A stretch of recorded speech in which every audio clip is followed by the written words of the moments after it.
So I was watching Jason's video, the trucker's coach. I'm just now seeing the video, by the way.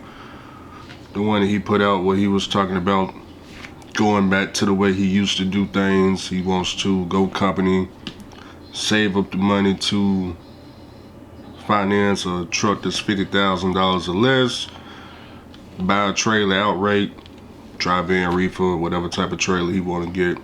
I think he said his price range is about $10,000, and either lease it on to a carrier that I believe he said 88% or something like that, or get his own authority. That's what he wants to do. And I think it's a great idea. I think it's a wonderful plan. I think it's way better than I'm going to waste years away leasing a truck, going in circles. One thing I try to tell people is when you lease a truck, how does my saying go for the people that like to lease a truck? When you turn the truck in, you get the wonderful opportunity of starting your entire trucking career over when you give Mr. Charlie back the keys. Even if you lease 3 years, 4 years, when you hand him back the keys, for the most part, for majority of truck drivers, you just start your whole entire career over.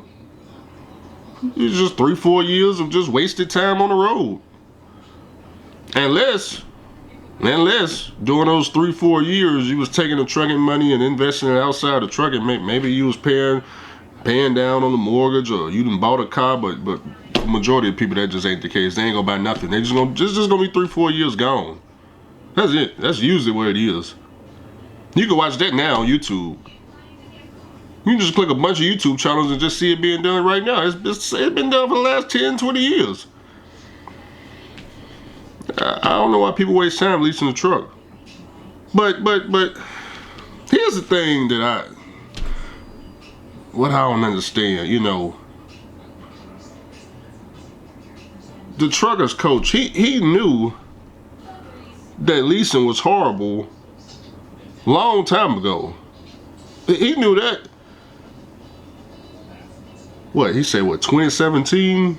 When he had his own authority, he had 5 trucks, he had to drive in, 9400 International, pushing the cat motor, making way more money back then.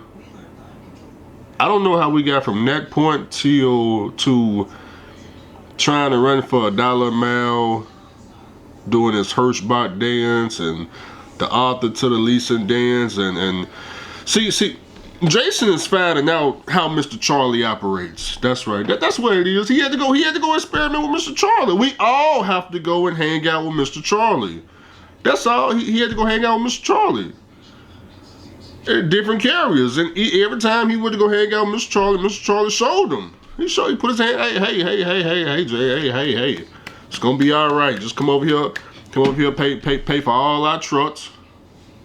We heard you do YouTube. You think you use that YouTube platform of yours to fill all these empty trucks over here so we can get rich? No, not you, so we can get rich. Well, of course I can. I got, 30,000 subscribers. Of course I can use my platform. You give me about $500 a driver, maybe $200 a driver. I have some driver come pay all your truck notes. $900 a week, $1,500 a week. I just tell them how wonderful it is. And every Monday, just a whole new set of drivers. Here they come. But the thing about this is, Mr. Charlie been doing this with YouTubers since I got into trucking.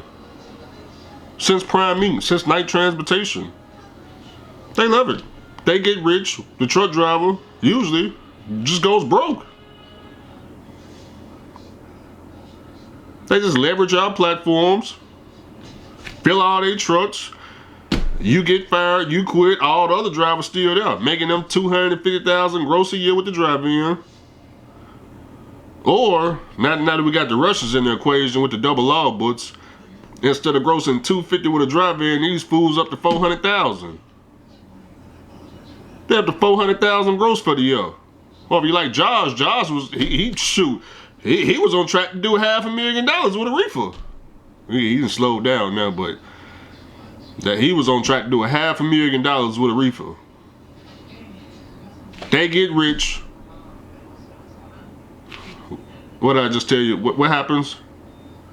If he don't get the title to that truck, he gets to start his career all over again. That's it. That's usually how it goes. And so eventually we wake up one day and we say, you know, why am I putting all this time into paying, you know, all these truck notes and I'm not even gonna get the truck? When there's way better, way faster, way more quicker ways to obtain a truck. And once I get this truck, I can focus on something else. What Jason is finding out is he don't need no new truck. New truck for what? What you need? Why do you guys think you need $180,000 truck to go haul $1.60, $50, $24 free? For what? For what? You ain't getting $10 a mile. Why do we need $180,000 truck to pull a driver in? Majority of y'all work for under $2 a mile anyway.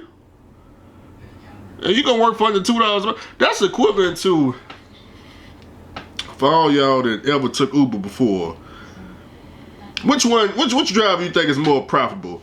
The Uber driver with the $180,000 Ferrari picking you up, or the person with the Honda Civic, $2,500 car? They let them on the platform. Car ain't breaking down, it's working fine, 50 miles to the gallon. No, it don't look good, but he's still able to book loads with it. He making the money. It's just all profit for him. But here comes the Ferrari on the car. Look good. You want to get in. Customer satisfaction. I want to take pictures of my Uber driver. But the damn Uber car costing him $2,000 a month. He ain't no profit. Ain't no profit. He's driving around just to be driving. All the money he make goes to the Ferrari dealership and insurance. There ain't no profit. Maintenance start kicking in, he gonna lose the whole car. But yeah, it looks good to everybody else on the internet. Man, damn, man, I gotta get over to that Uber, man. That Uber paying good, because this guy right here, he got a $180,000 Ferrari.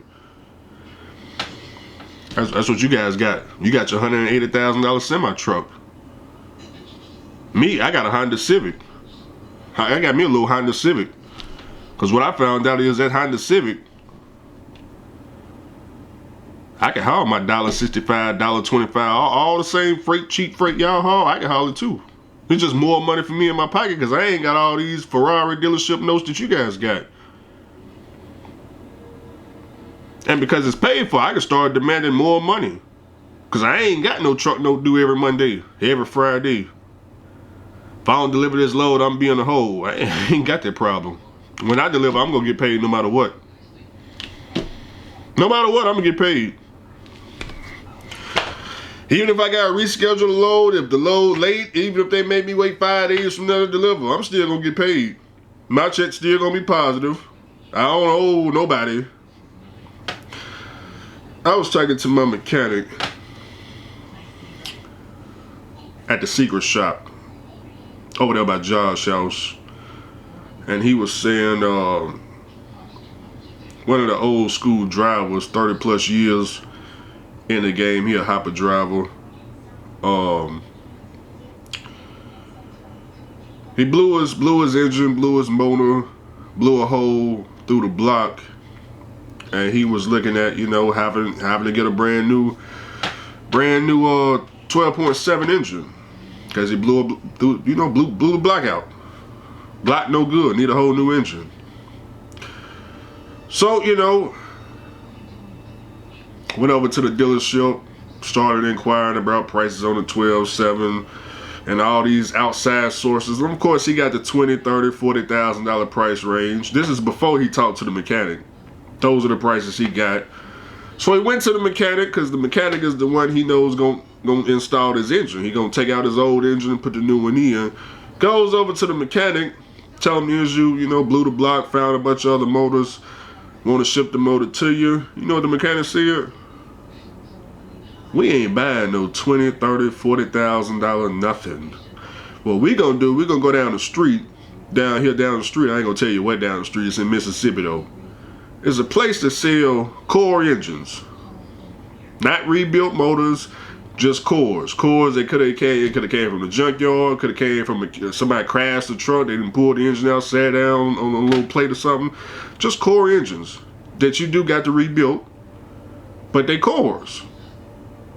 He said, man, go down there, see what they got. Cores usually range for about $2,000. Now I'm gonna show y'all, this ain't the place, but I'm gonna show y'all what a core looks like. So this is a core 12.7. See if we can get this to focus. That's what a core looks like. It's just the engine block on the pallet. See if I can scroll photos. Just basic engine block. And from this point, you can put in all new parts. That's when you do your end frame. Whatever you gotta do, that's just a serial number. See that? Also comes with a little description, what's going on with it, and the price. There's the price. $21.46. See that? That's the price. Same motor, same engine. See? So little core. Buy the core. Now, I'm gonna show you guys a video because I didn't seen this before on YouTube. So I'm gonna add a video to this clip so you guys can see how you can take a little $2,000 core and turn it into basically a brand new engine. I know y'all done seen this YouTuber. Hopefully they don't give me copyright. You know, maybe I can put a disclaimer since this video is for learning educational purposes, but I can't think of the full channel. I know it's KT, I want to say KT3100 or KT. I know my man work with the cats over there. I'm gonna show you it done on the cat engine, but let me see if I can find this channel right quick. The link will also be in the description box because I'm not gonna show the full video. I'm gonna show the core and bits and pieces of him rebuilding it. But if y'all want to see the full actual video on this channel, I'll put that link in the comments in the description box. Let me find this channel. KT. Okay, I found it. Came up right there. KT3406E. So that's his channel. He rebuilds Caterpillar motors. Independent guy. That's gonna be the channel right there. So I'm gonna show you guys a core. Him taking a core, all rusty, all beat up. You can't make no money with no older engine. One of them type of cores. Right now I'm getting ready to start in building another one of these Caterpillars. I just can't seem to get away from them no matter how hard I try. So I've got my block here ready to go. As usual, did all 6 uppers, all 6 lowers, and all the water holes.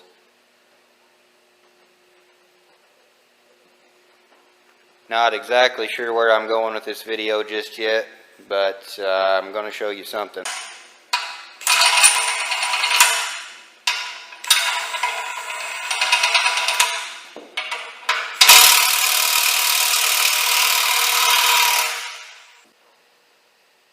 Got all the main caps off. So the next thing that needs to happen is the main bearings need to go in. Using more IPD parts on this one. There's all my main bearings right there. They've got these new water pumps coming out. Now that's a 3500 series water pump there, but they're coming out with a water pump for the Acerts, Acerts C15s, and I'm pretty sure they're coming out with a pump for the pre-Acerts C15s and 3406Es too. Here's one set of main bearings. I'll get these opened up and show you how they go in. Got all the upper main bearings in. There's nothing to it, they just slip right in. There's a tang on this side, and then there's not one on this side.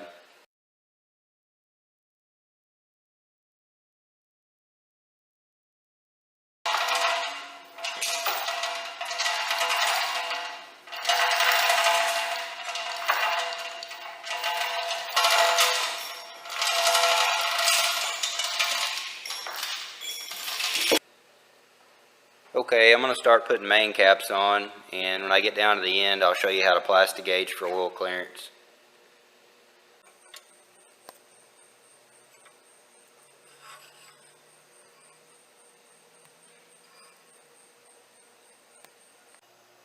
Down to my last main cap, so I'll show you how to plastic gauge. This is red plastic gauge, so it's good for 1 to 7 thousandths. Got my bearing in my main cap.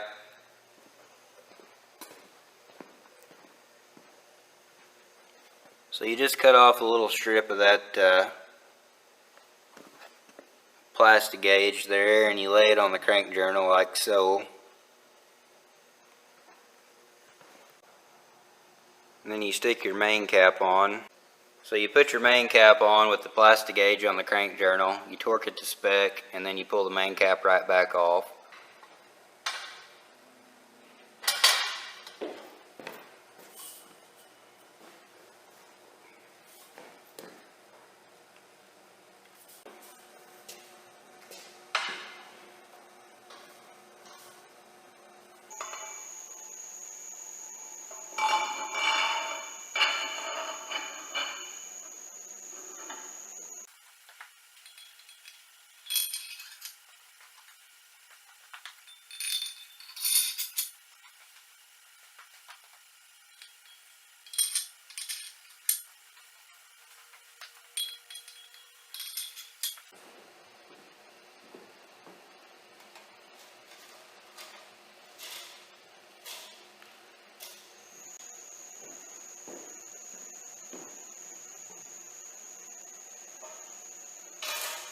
I just finished checking liner protrusion. I decided not to bore you with all that. I'm pretty sure I've been over protrusion before in another video anyway, so if you want to see how that works and how that's done, you can go look around.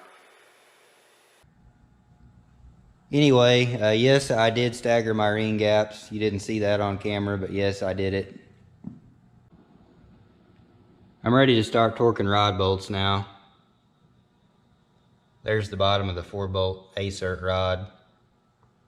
Same rod that's used in a C18 too. This is also the time to put the piston cooling jets in, so I've got them cleaned up here and ready to go.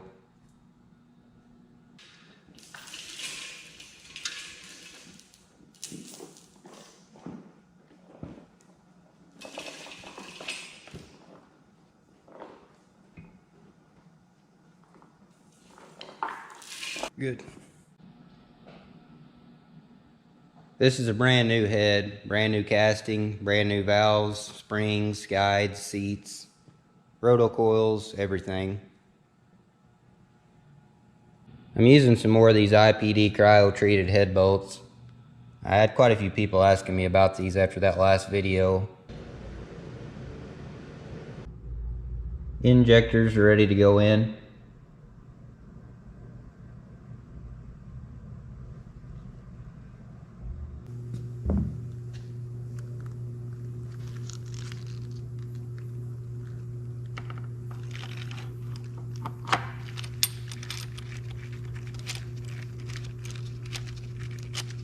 Torque that bolt down, do that 5 more times, that's all there is to it. Alright, I'm going to put the front gear plate on it now. That's it there, it's all cleaned up and ready to go. Got my bolts cleaned up and ready. Studs are installed in the block and torqued to spec. This is a C15, so it uses the thicker metal rubber combination type gasket. That gasket sandwiches in between the block and this plate. And you've got a couple oil feed holes here. One of them's right there. That's the oil feed for the small adjustable idler gear. And there's another one right here. That one feeds the bigger idler gear. And then you've got a big stub shaft that bolts onto the block here. That's the cluster gear stub shaft, and the feed hole for it's right there. Okay, I've got the gear plate and the stub shaft for the cluster gear on now. So you can see the oil feed hole for the cluster gear right there. And then the oil feed hole for the adjustable idler gear is right here. You can see the cluster gear in there, that's what drives the water pump gear. And then on the back side of the water pump, the impeller side, this plate will go in. and it sandwiches in between the water pump and this piece. This is the inlet, so the lower radiator hose connects right there. Okay, you can see how this works now in case my explanation wasn't very good. So there's the bolts going through the serpentine bracket, coming out of the back side, threading into the water pump and holding it up in there. And there's what the impeller looks like. You can see a little bit of anaerobic sealant squeezing out, and that looks good. The anaerobic sealant, you don't have to worry about it on the inside because it's soluble in oil, and it won't set up except for in the absence of air. So you could come back to that little bit of squeeze out in a month and it would still be liquid. It's not going to set up. Of course, I'm going to wipe it off, but okay, I'm not exactly sure where I'm at with this video making operation, but this is what it looks like right now.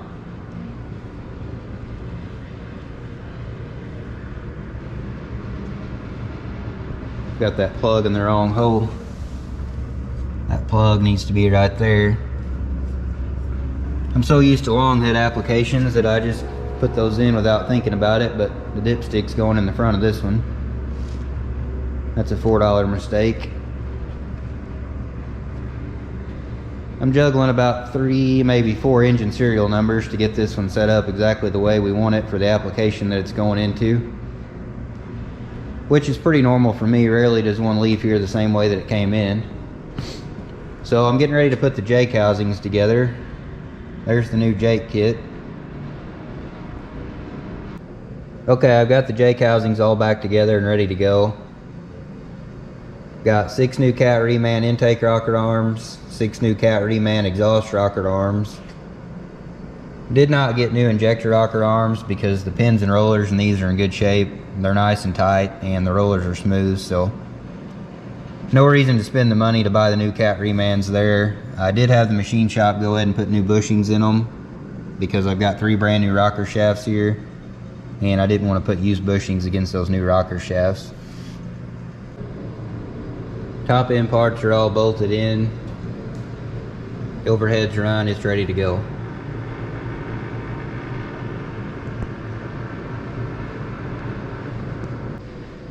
Alright, I've got the oil pump on it. Suction tube, pressure tube, block stiffener plate. Let me get up under here so I can offend all the people who have drank the corporate safety Kool-Aid. So that's all ready to go. Just need to stick the oil pan on and it'll be ready for paint.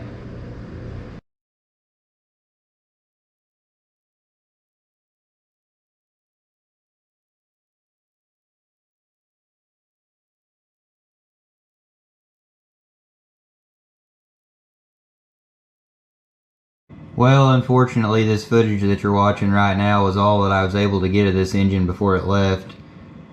It was one of those deals where I thought I was going to have the thing done 10 days before I needed to, but other stuff kept coming up, and before I knew it, I was right down to where I was just barely going to be able to get it done before it needed to go. So to make up for it, here's some 73 Peterbilt action. Rebuilding it, good to go. Okay?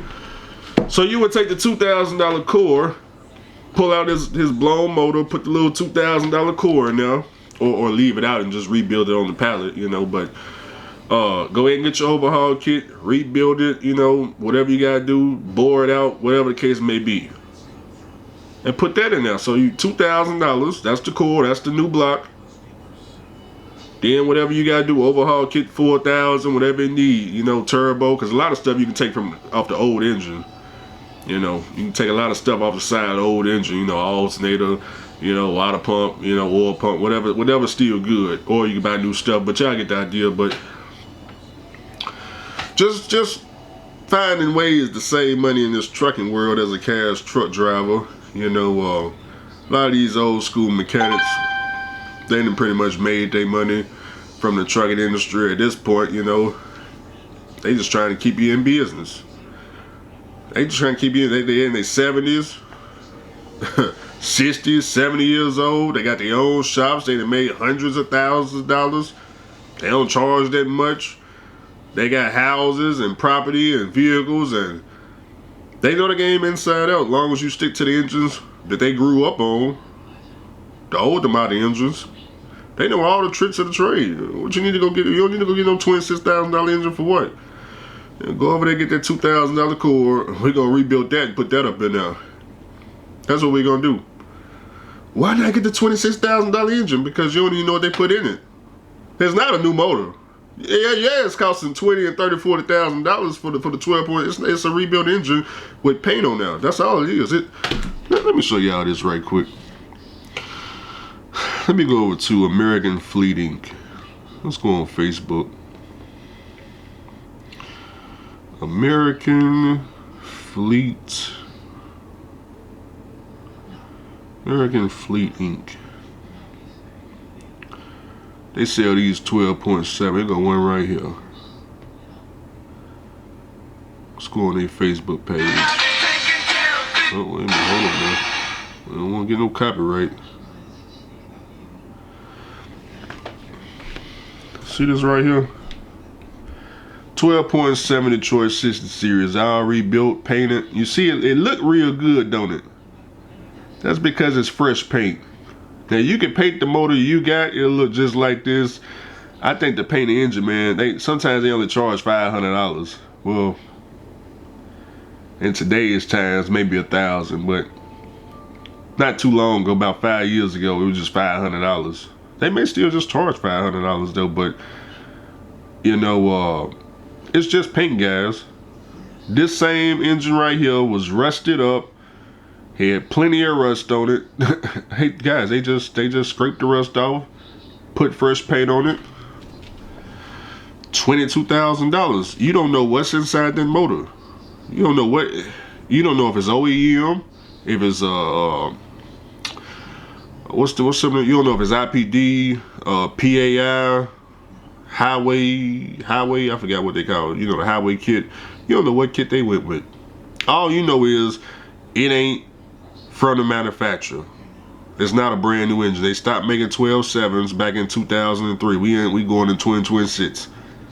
It's just an overhauled motor with fresh paint, and they asking $22,000+ plus your old motor, because it says it started $22,000 with exchange. That means they want your motor and they want your motor not blown either. That means you can't give them a blown motor. They ain't gonna accept that. And it can be blown, but the block can't be blown out, is what I mean. It's gotta be a good block. And they come in all different colors, man. Look, that's all they do. See that? That's all they do. Plenty of motors. They just go to the junkyard. They go wherever to find these motors. They paint them up, put new parts in them, and they offer 1-year warranty. Could be higher than that now, but and on the road you go, because at the end of the day, a motor is a motor. Take the old parts out, put new parts in, run it another 10 years. After 10 years, bring it back, take the old parts out, put new parts in, run it another 10 years. That's it. Ain't no secret to it. Only we think that you gotta have these $180,000 trucks. Well, I don't know what you need that. I never had one, so I ain't got no experience at the $180,000 truck.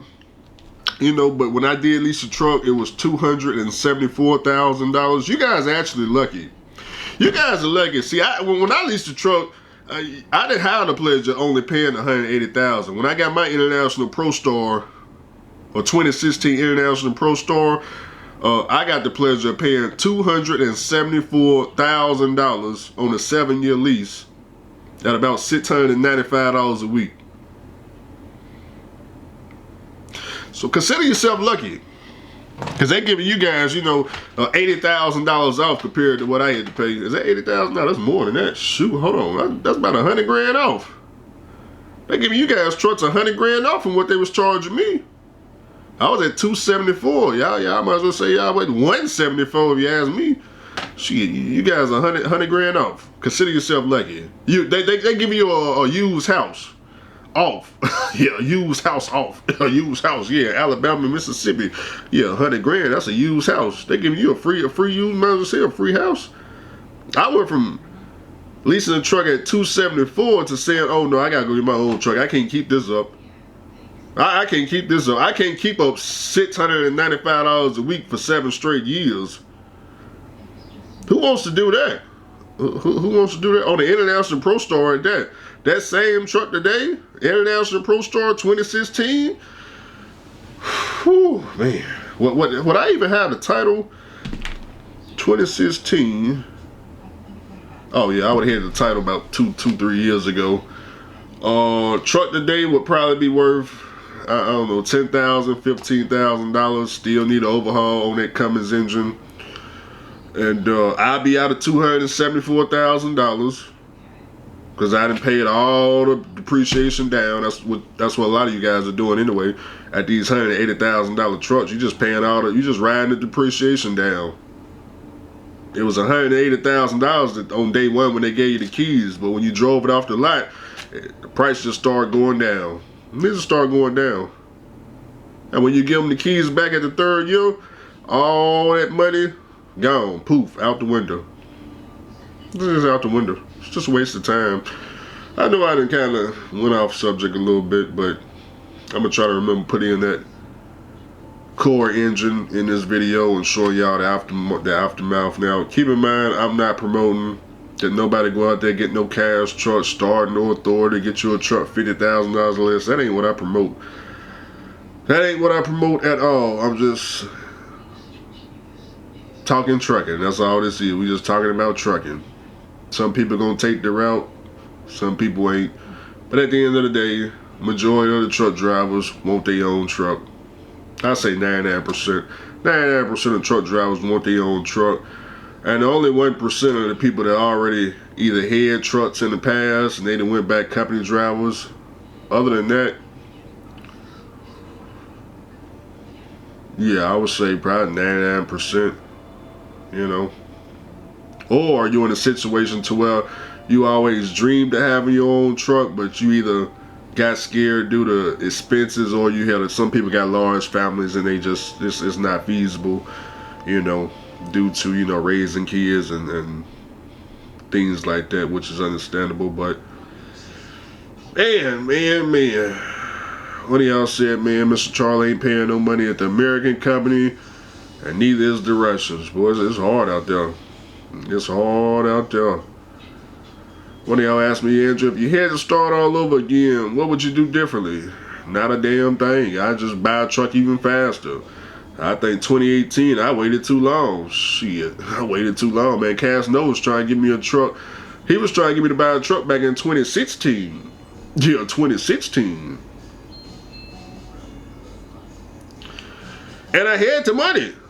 Matter of fact, I had the money in 2016. You know what I did with the money? If you go back to watch my videos back in 2016, I took like $10,000 and threw it in the strip club. I threw it in there in the strip club, $10,000. That was the truck right there. That was a $15,000 flat top right there. It took me 3 months to get that 10K. And that was at night transportation. Just making $1,000 a week. $1,000 a week, just eating truck stop food with a cell phone bill. So that was truck money right there. Now, would I have had the education to make it work? Nah, I wouldn't have had the education to make no cash truck work, but I would have been broke down. I would have known what to do. I would have been calling folks. They would have been talking about you got to lease a truck and all this nonsense, bro. That's what would have happened. I would have been calling folks, hey, man, you can't make no money with no old raggedy truck. You got to come on. I would have been calling Josh. Josh would have been, hey, man, you got to lease a truck, man. You gotta come over here, Mr. Charlie, play $300,000 a year. No, this nonsense, boy. Come on, Josh, you would have sucked me back in the day, boy. I ain't gonna lie. You would have sucked me, but Cash never would have made sure I stayed alive, though. So that's a good thing. That's a good thing. But nowadays, oh man, ain't nowhere in the world I go get a new truck. Nah, I didn't learn too much of the game now. I didn't learn too much of the game. Why am I gonna get a new truck for what? For what? I don't got that much life to give to trucking and be out there trying to pay a Mr. Charlie truck note. Mr. Charlie get in the truck himself, pay his truck note off. Yeah. He needs somebody to pay the truck. It ain't gonna be. I'm not paying your truck note. I don't want to lease your truck. You pay your truck note.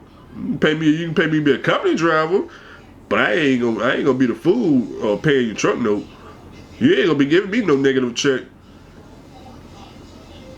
$1,600 check, $1,500 check. Hire me out in the truck stop doing turning flips and back flips and all this for TikTok and social media, embarrassing the hell out of myself. Shit, hell no, Miss Charlie.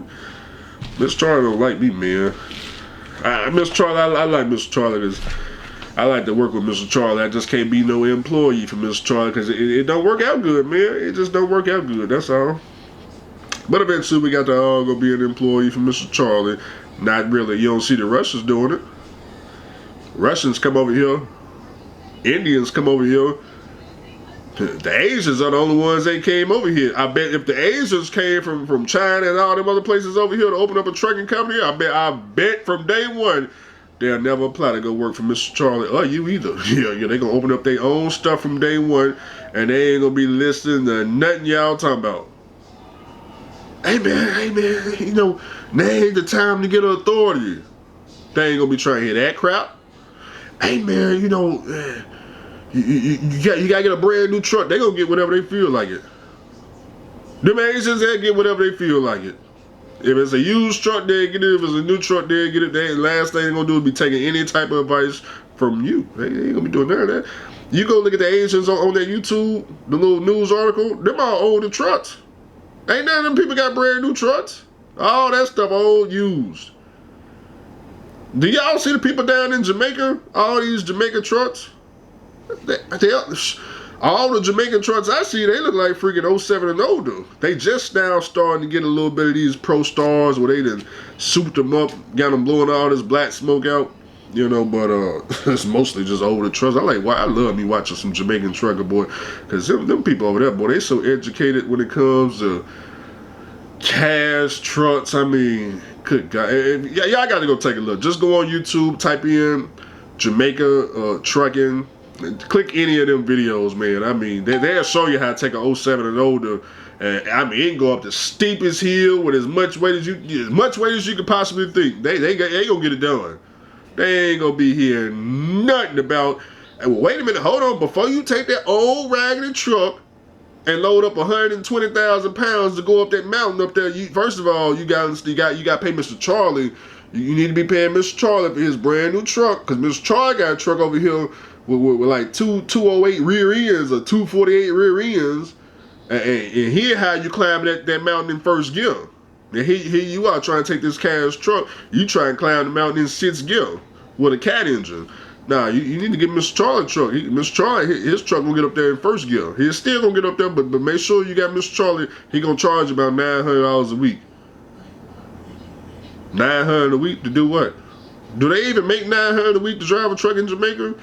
Let me ask ChatGPT. Let's see what ChatGPT.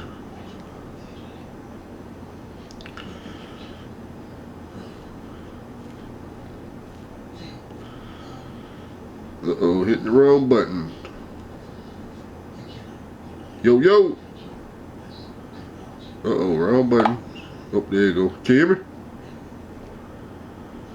Come on now, wake up. Oh, there you are. Yeah, it looks like we popped back in. Let me know if you want me to dig deeper for more options, or is there anything else I can help you with. Always here for you. In Jamaica, the truck drivers that get their own trucks, how much do they average per week in USA funds?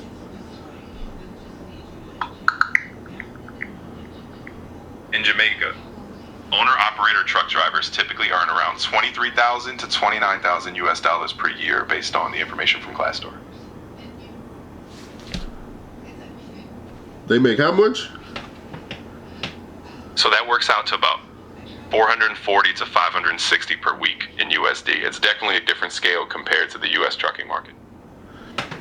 You telling me a truck driver in Jamaica with a cash semi-truck, like a 1999 to a 2007, somebody that's got to pay for all the maintenance out of pocket, they only make about $400, you said a week or a month? Yeah, that's per week. It definitely sounds like a tough grind. They have to cover all those expenses just like here, but the rates are a lot lower. It's definitely a different market and a whole different level of hustle. How do they get the money to make truck repairs if they only make $400 a week? Man, that's where things get real tough. A lot of times they save up over time, or they not have to rely on small loans, credit from local shops, or even just keep fixing things a little by little. Some might get help from family or other drivers. It's a lot of hustle and determination to keep those trucks on the road with that kind of income. Why come they don't have new trucks? Like here in the United States, we got trucks that push, $180,000 brand new. Why come they don't have that in Jamaica? Yeah, it's a whole different ball game there. The cost of importing new trucks is super high because of import duties, taxes, and all that. Plus, the market there doesn't have the same access to financing like we do here, so drivers just can't go and lease or finance a brand new $180,000 truck. They end up sticking with older trucks or rebuilding old ones because it's just more affordable.